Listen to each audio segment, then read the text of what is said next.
Hi there, everybody. My name is Kate, and welcome to my channel, Trinergy Awakens Naturally. This is video 2, having to do with continuing on our discussion of painting for gold in places where it might not be gold. It might not be that you're finding so much divinity in your frequency, because your frequency is maybe hanging out with some frequency that isn't so divine or fine and doesn't feel very fine. And this isn't here to judge, shame, or blame, because we're all blind in some area of our lives. And sometimes many of us, we're blind as we can be in a lot of different areas. And we're like children who need to be taught, need to be shown, need to be grown through experiences of emotional maturity. How do I get to that spot? And very few of us, quite frankly, I don't care how old you are, whether you're 2 or 200, very few human beings have been grown to emotional maturity from birth to death and successfully get through it without visiting codependency pretty hard. And there are billions and billions and billions of people on the planet, and probably, I'm gonna guess, at least 90-something percentage of them, of us, are codependent in some way most of our lives, if not 100% of our lives, that we're living in old paradigms. And codependency, enmeshment, energy vampire, runner chaser, twin flame, soulmate, soul vibe, soul tribe. There's a whole lot of hippie new age words. There's a whole lot of psychology words. There's a whole lot of religious terms. There's a whole lot of, all kinds of terms, because we're trying to define things in ways that human beings like to be able to understand. We need to understand and label so that we can decide, is that dangerous or is that not? We're trying to answer the call inside of us that Mother Nature gave us, or instinct. If you don't want to genderize, it's okay, you don't have to. Mother Nature, how about just human instinct, so that we don't get all into it of man versus woman, and whose fault it is. And if theology is going to need to be involved, it's going to need to stop for me right there, because I don't want to bring theology into understanding basic air and basic quantum physics. We can go into theology after we get done with human instinct is survival. And the way that we know how to survival things is that something I should go towards or something I should stay away from?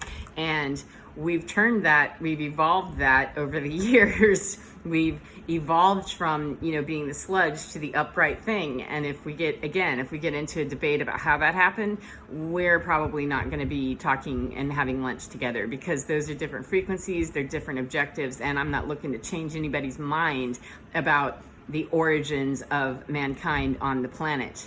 We're not, in my opinion, very humble opinion, and very happy to allow you all the space you need to have your opinion, and empower you to say, good for you, please go do that, that we're not the only energy on the planet.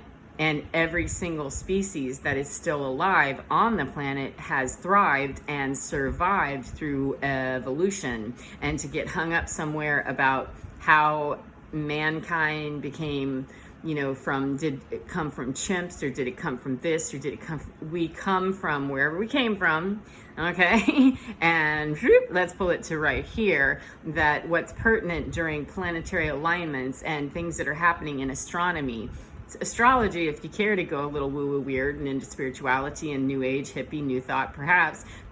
However, astronomy, physics, and cosmology tells me that there are magnetic pulls to Earth, and there are vibrations in my body. There are sensations in my body that will warn me of, gut instinct. That's your first brain.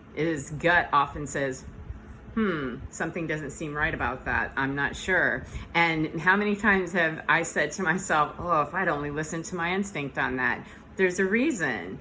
Animals are given that instinct for a reason. Why and who the source is and all of that, that's where another debate can just stop, because I'm not looking to debate how and why on that. Just looking to how can we get to what's the real source of what do we do with the information, is really what that's about, is what's a danger, what's not a danger.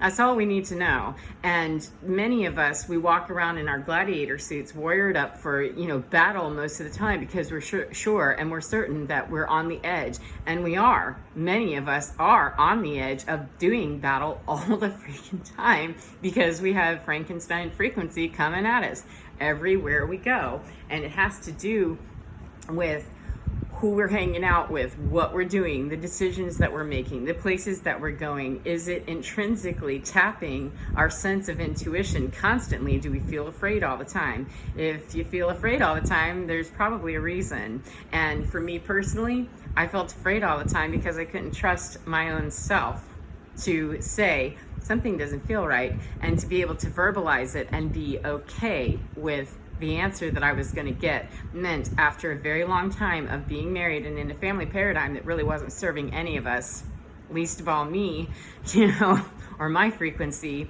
I couldn't trust that that was going to stay together in the end, and it didn't. And here I am, my friend, and at 53 almost, in a couple of days after that Sagittarius full moon, thank you, I'll be 53, and I've lived alone for the last 3 years and gotten very next to and very close to and up close and personal with my sense of instinct of what my first brain tells me inside, which is, this isn't good, this is good, this is danger, this is not danger. And when freaky frequency is coming at me, if it's coming at me physically, first of all, I probably, if I'm paying attention and really honing that skill on my off time to practice, the disaster drill is not during the disaster. That's a bad time to get your hurricane prep plan during hurricane season when, a category 5's making landfall. That's a bad time to, roll out your plan. However, better to go on the fly and have something than to have nothing at all, unless you just like drowning, which, I'm not about that. I'm about preparation, and I'm about not getting caught in those lateral spins of combat with people and their energy and their lack of understanding their own trinergy and their own synergy and their own, quantum battle with themselves and with the rest of the world, when they're putting it out there that I'm Godzilla'd up and I'm ready for combat, and that's actually frightening me and it's triggering me, and we're just doing this trigger action back and forth, and it doesn't have to be that's not divinity. And even if you parking in a church every Sunday, if that's really what it's about back here, it really doesn't matter. It causes fear. And I know for me personally, I'm not condemning any one person in my life. I was a scary, scary woman myself. I used to scare myself with, oh my God, I'm having all these bizarre feelings and all these bizarre thoughts. And the mind can only go so far with rationale when the feelings inside could not align and feel fine and couldn't find resolution anywhere. I finally had to be left behind, man.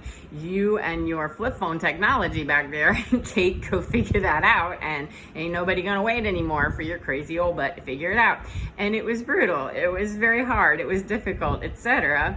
And I could sit back and whine and say, well, that's not fair, that wasn't very fine. And it wasn't. There was a lot of stuff that was unfair, and there's a lot of stuff that was really unkind and most undivine and most unholy, mostly unholy math on both sides of the equation, that it doesn't matter whether I can blame or be blamed. The way to go forward, the last couple of days since I had those waves of just some really intense coming at me, and I said, oh, hello, let me go ahead and put my nice golden bubble of Gideon and some Metatron and some Uriel and Samuel and Michael, and get some badasses in here and protect me, because I feel bombarded by other people's energy, and I need to be able to conserve me and keep me and my bucket of love full to the top, because ain't nobody here to help me to bring that up to speed, and it's not anybody else's job to do that. And unless I can fill my own cup, and unless I can bring my own divinity in to fill me up, then I'm always going to be looking out there for my friend or my loved one, my something, my rescuer, my enabler, the person with whom I'm enmeshed. And that can be anyone. Anyone that I'm a stranger. If I put it out there that I've got to make a connection in order to feel filled up, if I've got to see my spouse, if I've got to see this person, I've got to have this relationship, this job, this status, this amount of money, this amount of thing, if I've got to have somebody to blame, if there's something that I just have to have as a hard and fast in order for me to be able to put the check in the block of, okay, phew, I'm very good, then I'm going to hate my hood eventually. That's me. And I haven't found that that's worked any other way for anybody else in divinity. Nah, meaning anybody on the planet. I haven't seen that work out where we've been able to hang something somewhere and say, this is hard and fast on that, always for true and true, forever and ever and ever, amen, chunk, chunk, because evolution dictates to us that, yeah, we're going to keep evolving.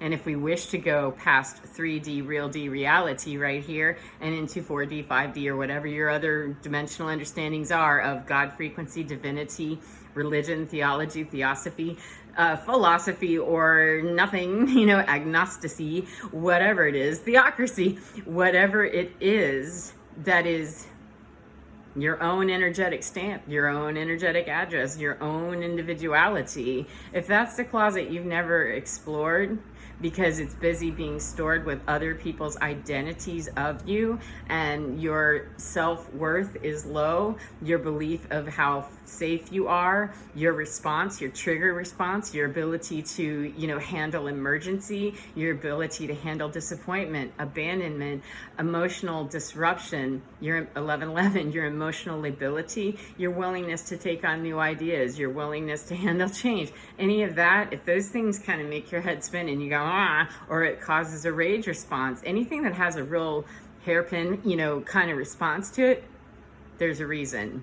And that's a good time to perhaps take a look at the sublime. And that can be worked through quite a bit in your own closet, and must be. And I would not suggest that we take that to somebody else in an unskilled position or start unpacking that stuff without the help of someone who really understands that. And the best person that I found for me was me, trusting me that my instincts can tell me rather well, that's holy hell right there, don't go towards that. And it was the honesty and the brutality of having to call stuff out and deal with my holy hypocrisy and my bad math on, I'm trusting equations that I know in my heart are not good, and so are they. By me allowing that to happen my way and me allowing that to happen that way, we're committing holy hypocrisy and bad math that just doesn't action out well. It ends up in Frankenstein frequency that's still hurting. And I understand that.